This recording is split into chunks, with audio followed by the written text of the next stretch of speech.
Bonjour à tous, j'espère que tout le monde va bien. La dernière fois, on avait fini avec le 5e point sur la rémission des péchés. On avait dit, un péché, une fois remis, ne revit jamais, même si le pécheur retombe dans le péché mortel, disait saint Thomas d'Aquin. Il en est autrement des bonnes œuvres. Leurs mérites revivent dès que la personne se réconcilie avec Dieu. Oh, que sa miséricorde est grande! On avait fini là. Donc, on va commencer avec un signe de croix et on va passer à l'article 11 et 12, les fins dernières. Donc, au nom du Père, du Fils et du Saint-Esprit. Amen. La terre est comme un champ de bataille où il y a une rencontre tous les jours et où tombent plusieurs milliers de personnes. Dans l'univers entier, il y a par jour à peu près 80 000 décès, ce qui fait 60 par minute, ou 1 par seconde, et 32 millions par année, ce qui est beaucoup. Le sommeil est une image de la mort. Point 1. La mort de l'homme ou de la personne s'effectue par la séparation du corps et de l'âme. Celle-ci s'en va dans le séjour des esprits. Celui-là se décompose et tombe en poussière comme c'est marqué dans la Genèse à cause du péché originel. À la mort, l'âme se sépare du corps. Aussitôt qu'on laisse échapper la vapeur d'une machine, celle-ci peut s'arrêter. Il en est de même quand l'âme, ce souffle divin, quitte le corps. Saint Paul appelle la mort une dissolution. Voir 2 Timothée 4, verset 6. Le corps est pour l'âme comme une enveloppe, un vêtement qu'elle dépose au moment de la mort. Le séjour de l'âme dans le corps ressemble au séjour des âmes des justes dans les limbes. Voir Jacques 2, verset 26. Le moment de la mort est celui de la délivrance, disait Marie Lattasse. L'âme est alors comme délivrée de sa prison, qui est le corps pour le moment, c'est-à-dire, disait saint Augustin, la preuve évidente de la séparation de l'âme, c'est la cessation de la vie. Ce qui animait le corps est absent et est parti de l'autre côté. À la mort, l'esprit retourne à Dieu, qui l'avait donné. Voir Ecclésiaste 12, verset 7. C'est son voyage dans l'éternité qui commence, disait saint Jean Chrysostome. C'est donc une erreur de croire que les âmes émigrent dans d'autres corps, d'hommes ou d'animaux, métempsychose des Égyptiens, des Grecs, des Hindous, ou de croire que l'âme tombe dans le sommeil, dont elle ne s'éveillera qu'au dernier jour. C'est au contraire le corps qui dort de ce sommeil. Après la mort, le corps se décompose. Il est de la terre et retourne à la terre. D'après la sentence du paradis que Dieu a prononcée, Genèse 3, verset 19, il n'y a d'exception pour un motif évident que pour les corps de Jésus et de Marie. Et par miracle, quelques corps ou quelques membres des saints sont restés intacts jusqu'à ce jour. Voir page 19 ou vidéo 19 et 20 que j'ai faites. Mais au dernier jour, tous les corps ressusciteront. Ce n'est pas la réincarnation. Le sommeil de la mort est donc un sommeil avec l'espérance d'une prochaine résurrection.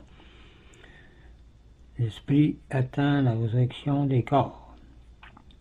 La mort est, disait saint Thomas d'Aquin, la mort est représentée sous l'image d'un squelette, parce qu'il nous donne cette forme hideuse.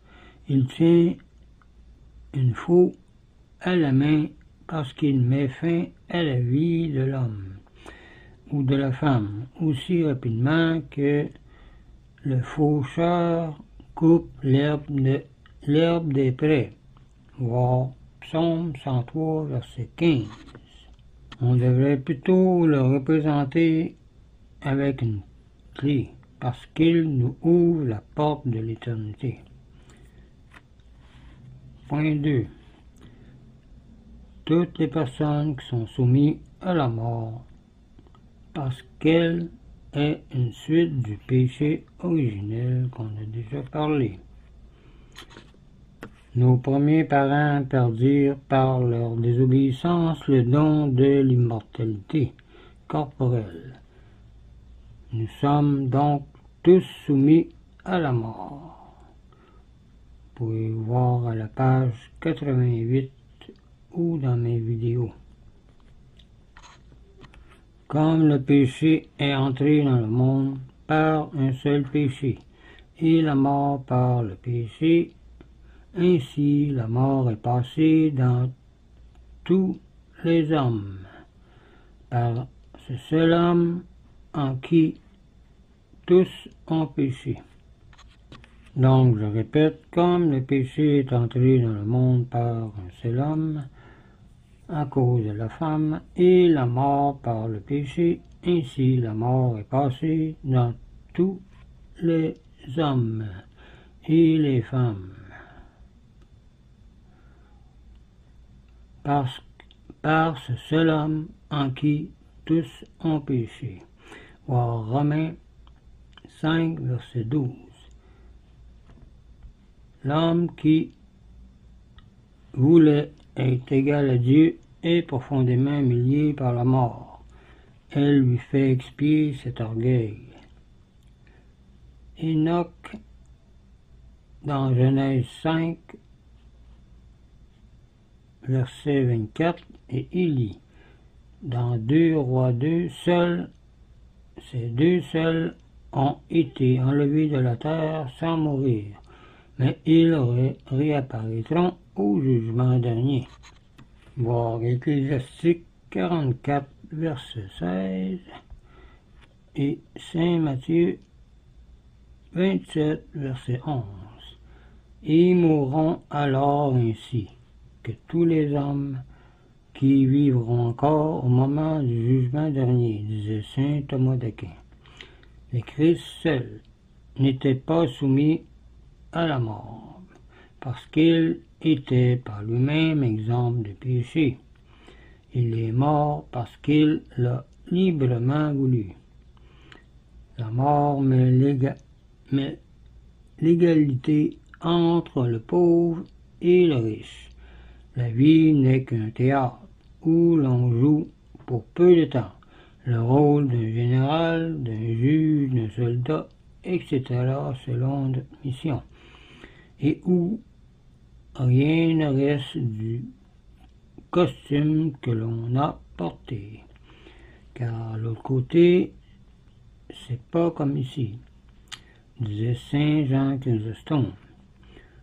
Au jeu d'échecs, par exemple, chaque pièce a sa place spéciale sur l'échiquier, mais après la partie, toutes sont mises pêle-mêle dans une boîte.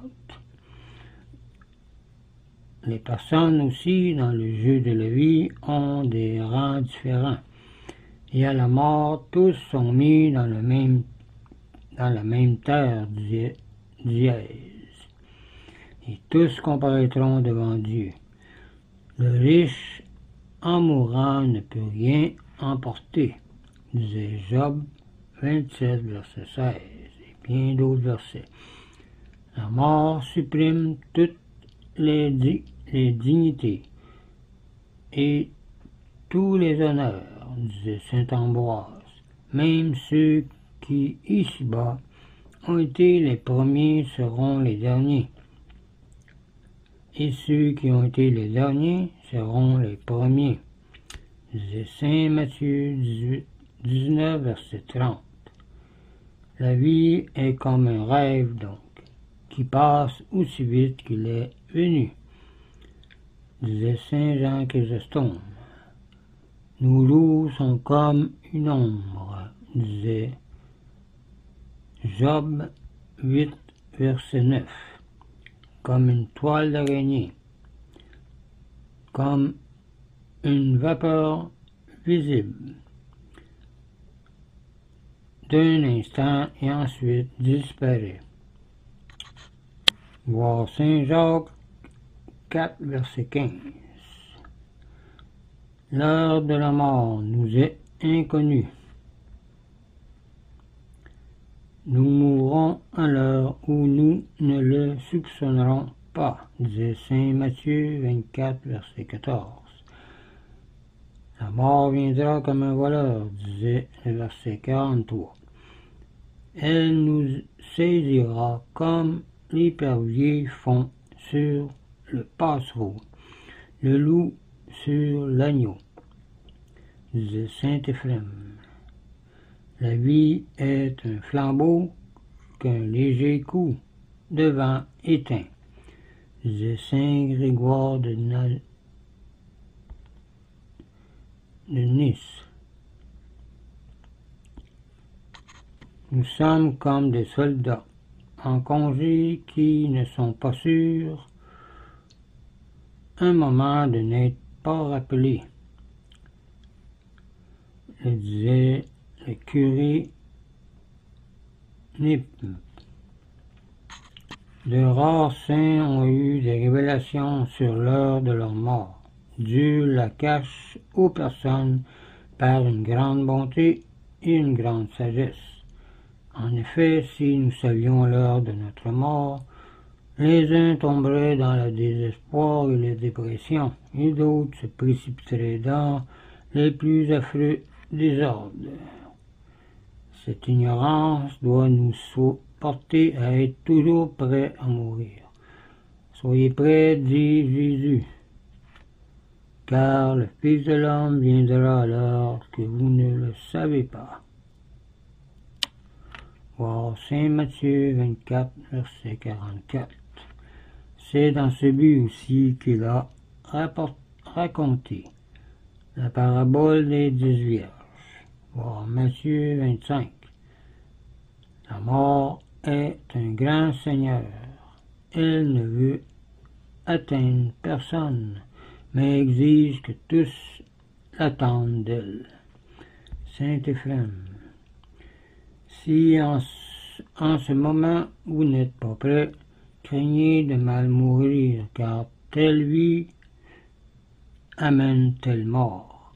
Ceux qui remettent leur conversion jusqu'au moment de la mort ressemblent à ces étudiants qui remettent le travail à la veille des examens, risquant de tout rater.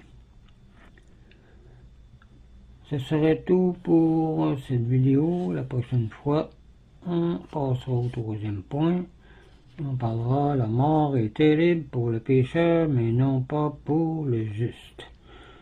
Donc je vous laisse là-dessus. Je vous dis au revoir et union prière.